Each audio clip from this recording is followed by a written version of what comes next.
राधे राधे भक्तों, आज हम श्रवण करेंगे माघ मास का 21वां अध्याय। कथा श्रवण करने से पहले हमारा YouTube चैनल सब्सक्राइब और वीडियो को लाइक जरूर करें। तो चलिए कथा श्रवण करते हैं। लोमस जी कहने लगे कि पूर्व काल में अवंती देश में वीरसेन नाम का राजा था। उसने नर्मदा के किनारे राजसूय यज्ञ किया और अश्वमेध यज्ञ भी किए, जिनके खंभे सोने के बनवाए गए।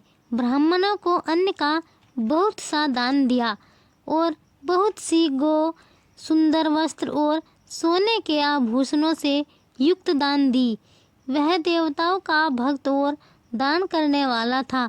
भद्रक नाम एक ब्राह्मण, जो अत्यंत मूर्ख, कुलहीन, कृषि कार्य करने वाला, दुराचारी तथा अधर्मी था। वह भाई बंधुओं से त्यागा हुआ इधर उधर घूमता हुआ देव यात्रियों के साथ प्रयाग में आया और माघ में उनके साथ 3 दिन तक स्नान किया। वह 3 दिन में ही निष्पाप हो गया। फिर वह अपने घर चला गया। वह ब्राह्मण और राजा दोनों एक ही दिन मृत्यु को प्राप्त हुए। मैंने इन दोनों को बराबर इंद्रलोक में देखा। तेज रूप, बल, स्त्री वस्त्र और आभूषणों में दोनों समान थे। ऐसा देखकर उनके महत्व का क्या कहा जाए।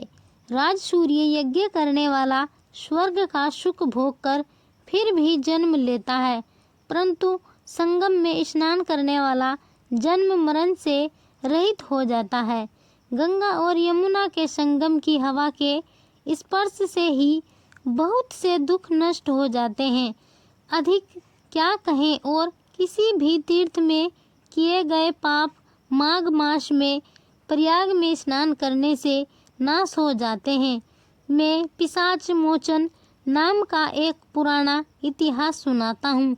इस इतिहास को यह कन्याएं और तुम्हारा पुत्र भी सुने, उससे उनको स्मृति प्राप्त होगी। पुराने समय में देवधूति नाम का बड़ा गंभीर और वेदों का पारंगत एक वैष्णव ब्राह्मण था। उसने पिशाच को निर्मुक्त किया था। वेद निधि कहने लगे कि वह कहाँ का रहने वाला, किसका पुत्र, किस पिशाच को उसने निर्मुक्त किया। आप विस्तार पूर्वक यह सब कथा सुनवाइए। लोमस ऋषि ने कहा, शिल्पज्ञ से निकली हुई सुंदर सरस्वती के किनारे पर उसका स्थान था। जंगल के बीच में पुण्य जल वाली सरस्वती बहती थी। वन में अनेक प्रकार के पशु भी विचरते थे।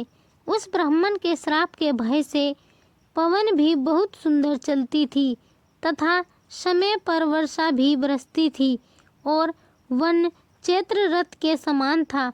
उस जगह आश्रम में धर्मात्मा देवधूति रहता था।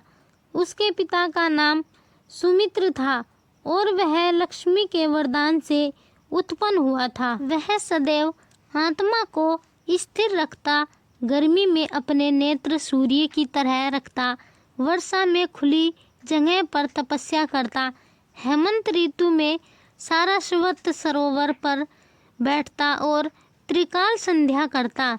जितेंद्रिय और सत्यवादी भी था। आपसे आप गिरे हुए फल और पत्तियों का भोजन करता था। इसका शरीर सूखकर केवल हड्डियां मात्र रह गई थी। इस प्रकार उसको तप करते हुए वहां पर 1000 वर्ष बीत गए।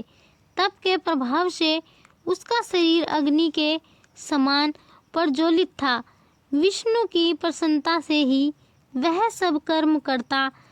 दधीचि ऋषि के वरदान से ही वह श्रेष्ठ वैष्णव हुआ था।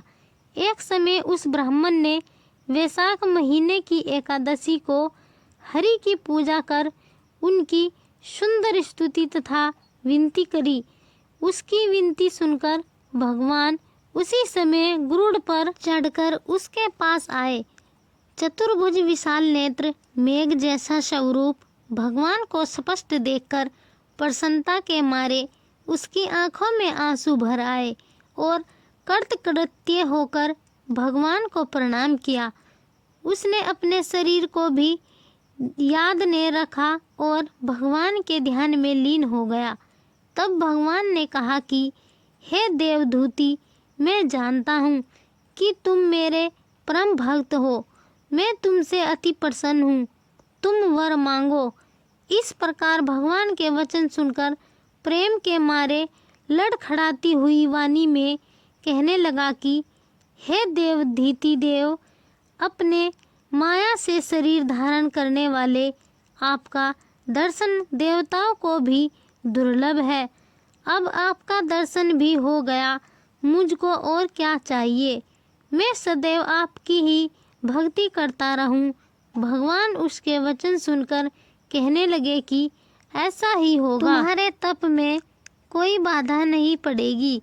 जो मनुष्य तुम्हारे कहे गए स्रोत को पढ़ेगा, उसकी मुझ में अचल भक्ति होगी, उसके धर्म कार्य होंगे और उसकी ज्ञान में परम निष्ठा होगी। तो भक्तों, यह थी माघ मास के 21वें अध्याय की कथा। 22वां अध्याय श्रवण करने के लिए हमारा YouTube चैनल सब्सक्राइब जरूर करें। राधे राधे।